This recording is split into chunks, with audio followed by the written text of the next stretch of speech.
Just about how frustrating it is for you guys, for both of you guys, to hear the word even back tension used. Yeah, I just think there's a lot of misconceptions about it, and then, you know, a lot of it is in the name. You know, the release has only been around since, what, the 70s? 80s? 70s? 1870s? No. You know what I mean? Yeah. But, Indians used to use release. you know, it's, there's no, you know, there's no perfect way to shoot the thing. You know, there's no one way for everybody to shoot it, because you got the top 10 guys in the country, and, you know, we all do it differently. Yeah. But there are ways to shoot it that are easier than others. You know, I think there's just a lot of misconceptions, and people have been told, you know, how to shoot it that makes it more difficult than what it is. Yeah. Yeah, and even being told it, sometimes it's not so much in the direction as much as it is in just misunderstanding them. Yeah. You know, like it's kind of one of those things that it's like the shot with this hand, you know, the release hand is so critical. I mean, I really have to make mistakes up here. I mean, I can literally grab my handle, turn my handle a good bit. Like, I have to grab a hold of it to turn it in order to get myself to move my impact more than a half inch. Yeah. I mean, it takes a lot of mistake up here, but here, it takes nothing. I mean, I can just barely move my hand or put pressure differently, and I know it's going to have a major effect. So when I'm in the shot and I'm in the setup, I'm concentrating so much on my setup and the direction that my pressure is being applied, as far as the follow through, as far as muscle tensions, just a little extra tension in my arm can change impact.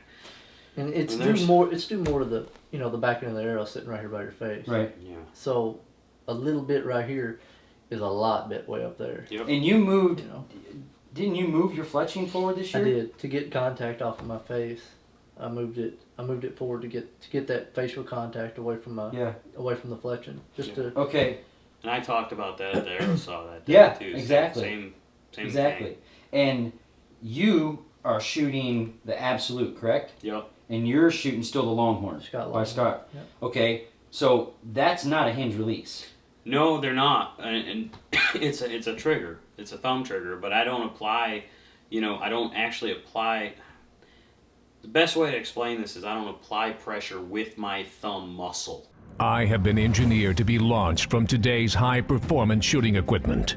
I must withstand and deliver over 80 foot-pounds of energy, shot after shot after shot, powering through hide, flesh, and even bone. From the tournament trail to the trail head, when I return to my quiver, I'm still straight. I am Gold Tip, the toughest arrow you will ever shoot.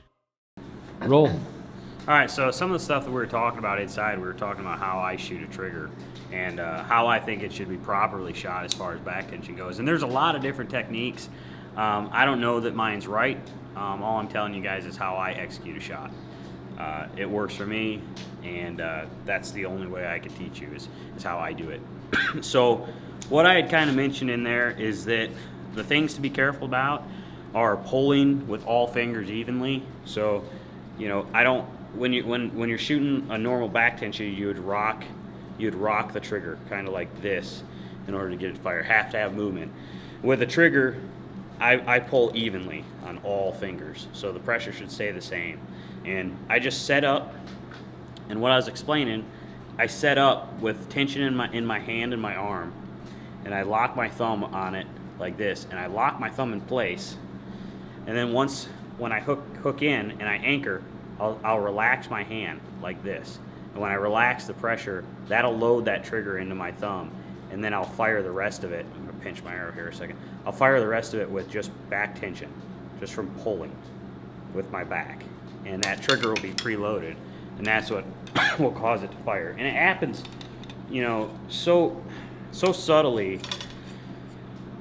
Been doing it for a long time, and it happens so subtly you probably won't see it take place. But I'll fire a couple shots just to kind of show you what I'm saying. And this is, I mean, I want to bring something up because I want to ask it, but this is almost muscle memory in your hand too. Yeah, I mean, I think every sport is. Okay. Baseball, swing, timing, everything, just the feel of how stuff happens. And it's really how any of us know if we're doing it right or wrong. It's not whether I hit the bullseye or not. It's how the shot feels, how the follow through feels, Yeah. How the bow pushes forward through the shot. That's what tells us if we made a good shot or a bad shot. I could care less where the arrow hits.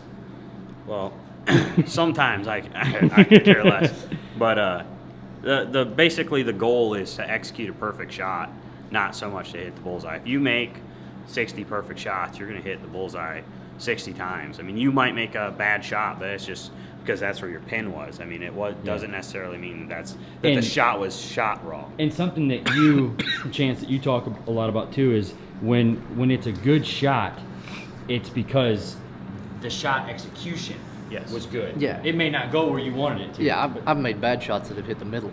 Yeah. They've just felt Yeah. bad. Yeah. But if it's like Danny said, if you go out and you have a good day of shooting, you shoot 60 well executed shots, you're going to shoot 60 that are in the middle. Yeah. Yeah. I mean, and that's really, I think, where a lot of people go wrong is they set their standard as they want to score a certain amount of points, or they want to go out and shoot a 30x or shoot a 60x or shoot 20 up or hit this 12 ring at 45 yards or hit Bigfoot at 101 or something like that. That's their actual goal, and your goal should be to just set up with proper form, good alignment in your spine, good alignment in your shoulders, your back, your elbows. Everything should be set up properly, and then a really strong, good follow through, proper shot technique. And if you break away good, you have a good follow through, and you did all that stuff, like, it will hit the middle almost every time. So that should be your goal, and that's something that you can actually work towards. Like, if your goal is to just hit the middle and you miss, like, you really have nothing that you can work on because you're not breaking it down enough to find a flaw. And if you break it down a little bit into several different parts, you can actually start improving things. So anyway, I'm going to show you how I execute a shot. And Chance, if you see something in particular that's like a good point, point it out to everybody that may not understand something too. I'll hold for a little bit for you to get in focus. Sure.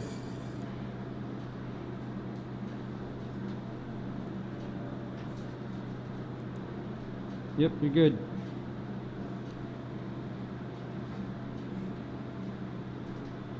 So I'm watching. I don't see his hand.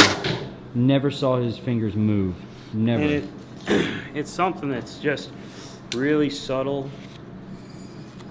It's not something that you're really going to look for. But I'll overemphasize what I'm talking about. Sure. Just to kind of show you. I think it's more subtle with the trigger. Yeah, just to show you what's happening. You'll see it this time, but I'm really going to overemphasize what's going on. So I come back. Right now I've got a ton of tension in my hand. I'm going to set my thumb on the trigger, and then I'm going to start relaxing my fingers like this. As I relax those fingers and relax my forearm, everything starts to tighten up. Like, pressure starts to get applied to the trigger. And now I can feel there's a good amount of pressure to my trigger. So now I'm not anchored, so this isn't going to be a proper shot. But I'm going to start pulling with my back right now. And that's like, I can feel how much preload's on that trigger. I know it was really close to firing, and that's why I stopped. And when I stop at that point, I don't always stop with it that close. Usually I never stop with it that close. But I'll stop where I know that there's pressure on the trigger. I'm relaxed. And I usually relax until the pressure's out of my forearm. And that's when I know it's enough. It's not so much on how much is on the trigger. I'm just aiming and I'm relaxing my forearm. And if it fires while it's in the middle while I'm relaxing, it'll still hit the middle. I'm not worried about that. But as I'm relaxing, I'm also tightening my back a little bit to make sure that I'm not creeping forward. So I'm relaxing my forearm, I'm tightening my back, picking up the slack, and then I stop. I stop relaxing. I never stop tightening my back. So once I feel that pressure preloaded up against my trigger, I'll stop relaxing my forearm, which you can't relax it past fully relaxed anyway. And I just keep picking up the extra with my back until the shot fires. And I'll just hold through it, keep pulling, and fire the shot. I'll fire one more, just an actual shot here.